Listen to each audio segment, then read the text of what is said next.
जय श्री कृष्णा। कैसे हैं आप लोग फ्रेंड्स। आज की चर्चा जो होने जा रही है वो देखिए एक नकारात्मक योग बनने जा रहा है और एक सकारात्मक योग बनने जा रहा है। बहुत ही विशेष चर्चा होने जा रही है क्योंकि जैसा कि हम सभी लोग जानते हैं गुरु कुछ समय पहले वक्री हो गए थे। अब एक चीज़ यहाँ पर मैं थोड़ा सा रोककर आपको ज़रूर बताना चाहूँगा क्योंकि जिस तरीके से आप लोग निगेटिव कमेंट करते हैं उस चीज़ को समझने के लिए आपको ये थोड़ी सी चर्चा ज्योतिष की अवश्य समझनी होगी। जैसे कि हम सभी लोग जानते हैं गुरुदेव हमारे षष्ठ स्थान में गोचर कर रहे हैं। अब यहाँ पर आपको इतना दिखाई दे रहा है कि गुरुदेव मिथुन राशि में षष्ठ स्थान से गोचर कर रहे हैं, लेकिन गुरुदेव का प्रभाव किस तरीके से रहने वाला है। देखिए सबसे पहले नक्षत्र का यह आवरण चढ़ा।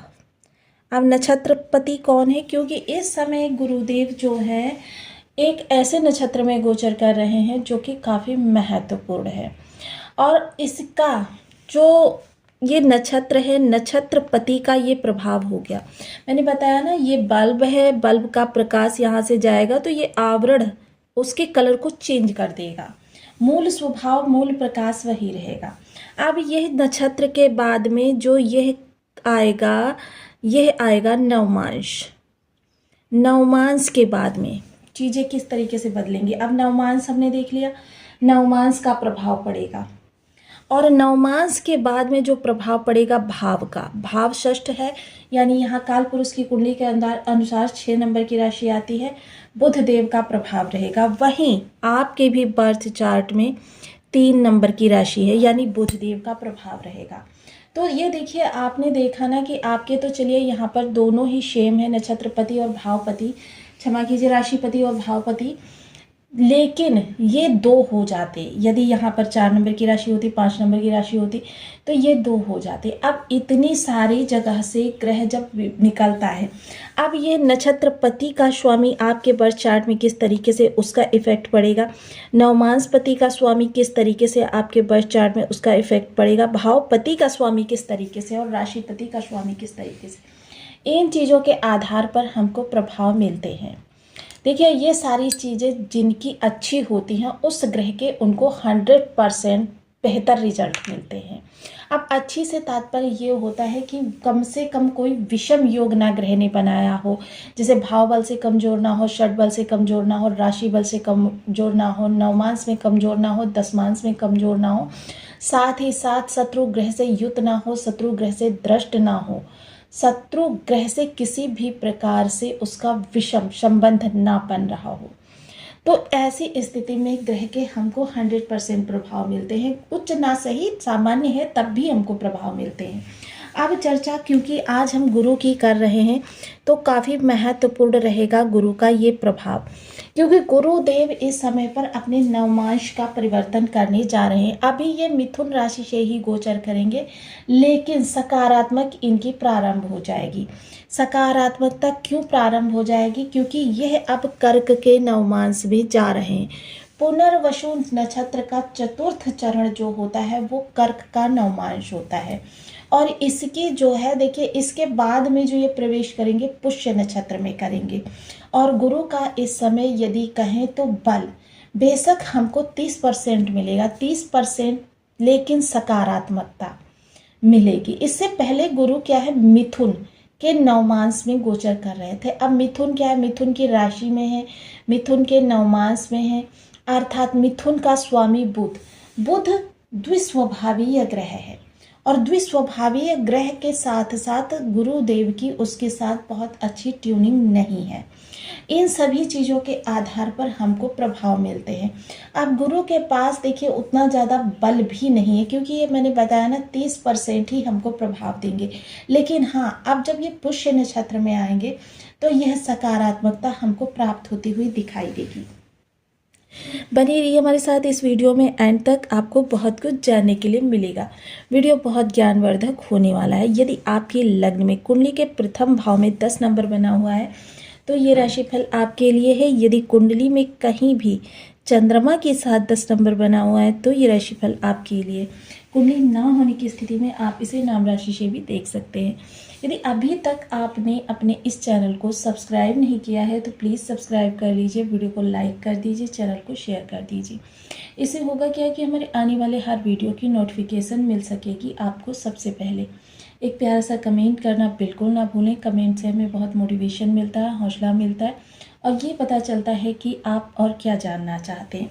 सर्वप्रथम गुरु यहाँ पर बैठकर आपकी सोचने समझने की शक्ति उसको उजागर करेंगे, उसको थोड़ा सा मतलब, क्योंकि क्या होता है षष्ठ भाव, मान लीजिए आप किसी कार्य के लिए जा रहे हैं, आपको शत्रु परेशान कर रहे हैं, शत्रु आपको टॉन्टिंग कर रहे हैं, आपके कार्यों में बाधाएं पहुंचा रहे हैं, तो आपका क्या है मस्तिष्क जो है यहाँ से प्रभावित हो जाएगा।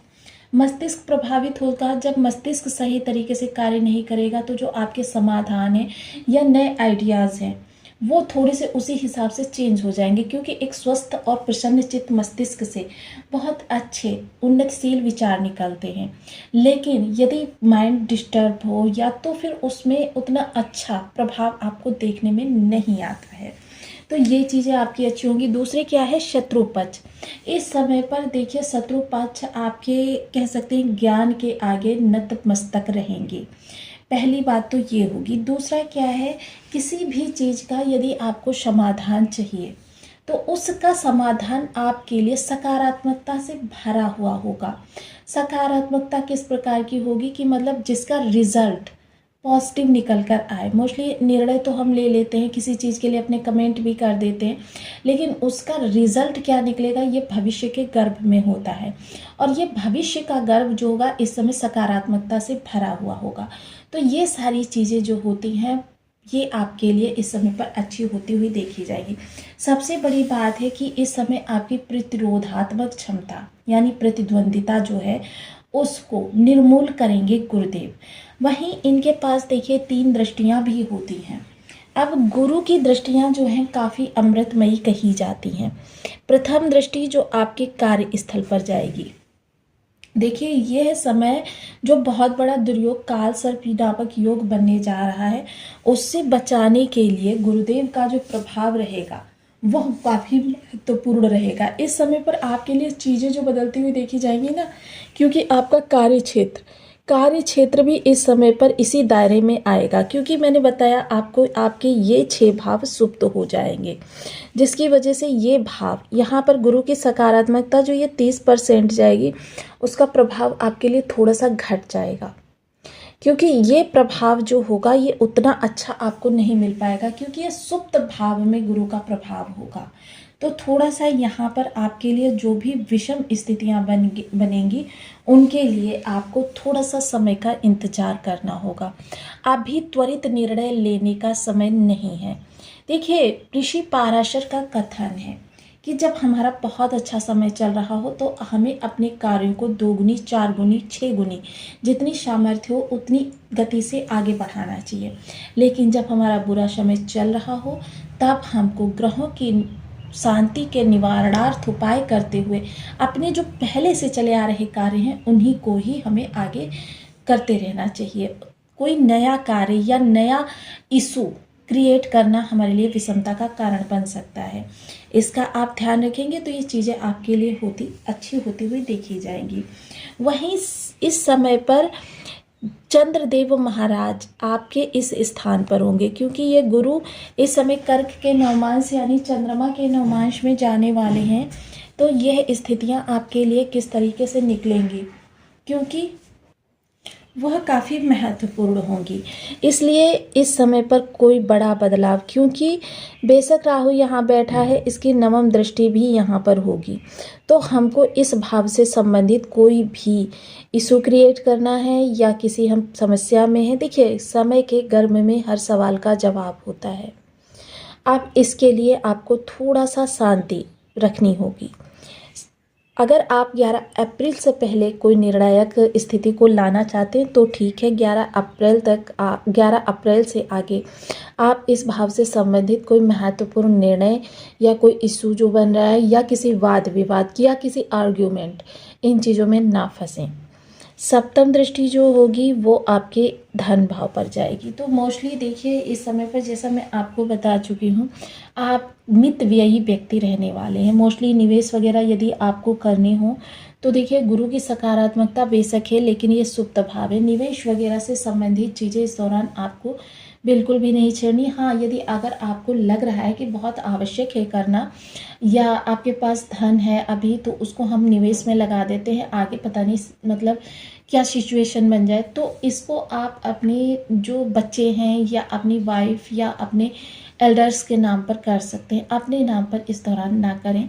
क्योंकि विदेश से जुड़े हुए कार्यों के लिए यदि कहा जाए तो ये भी आपके लिए इस समय पर शुरुआत बेटर नहीं रहेगी। क्योंकि इस समय पर जिन कार्यों को आप प्रारंभ करेंगे वो आपको दीर्घकालिक लाभ नहीं देंगे, बल्कि और ज़्यादा आपके मस्तिष्क, क्योंकि ये राहु के प्रभाव का समय होगा, मस्तिष्क में आपकी समस्याएं उत्पन्न करेंगे। अब यदि इस भाव के लिए कहूँ, क्योंकि यहाँ गुरु की नवम दृष्टि होगी, यह सबसे पावरफुल दृष्टि होती है, और साथ ही साथ ये भाग्य से जुड़ी हुई दृष्टियाँ होंगी। भाग्य से जुड़ी हुई जो दृष्टि होती है ये भाग्य का प्रभाव यहाँ पर इन्हेंस करती है, जिसकी वजह से आपके धन से जुड़े हुए स्रोत जो हैं वो, अगर उनमें कोई बड़ा फेरबदल आप नहीं करते हैं तो आपको दीर्घकालिक लाभ प्रदान करेंगे। गुरु से संबंधित उपाय भी करते रहें। यदि गुरु किसी भी प्रकार से विषम अवस्था में आपके बर्थ चार्ट में बैठे हुए हैं, यानी कि ओम ब्रह्म बृहस्पति नमः इस बीज मंत्र का 1 माला, 2 माला, 5 माला, 7 माला, 11 माला का जब नियमित अपनी सुविधानुसार करना आपके गुरु को बल देगा। साथ ही साथ देखिए धार्मिक पुस्तकों का स्वाध्याय करना और गुरुजनों का सम्मान करना, विष्णु भगवान का पूजन करना, इसके साथ ही देखिए आपको एक कह सकते हैं कि पीले कपड़े में, पीला रुमाल हो सकता है, पीला कपड़ा हो सकता है, 1.25 किलो चने की दाल और उसमें 5 गांठें हल्दी की बांधकर आपको अपने सिर से एंटी क्लॉकवाइज उतार कर कम से कम 43 थर्सडे, ये क्रिया थर्सडे को ही करनी है। आप या तो धर्म स्थान पर दान करें या फिर किसी साधु को दान करें, या फिर अगर ये भी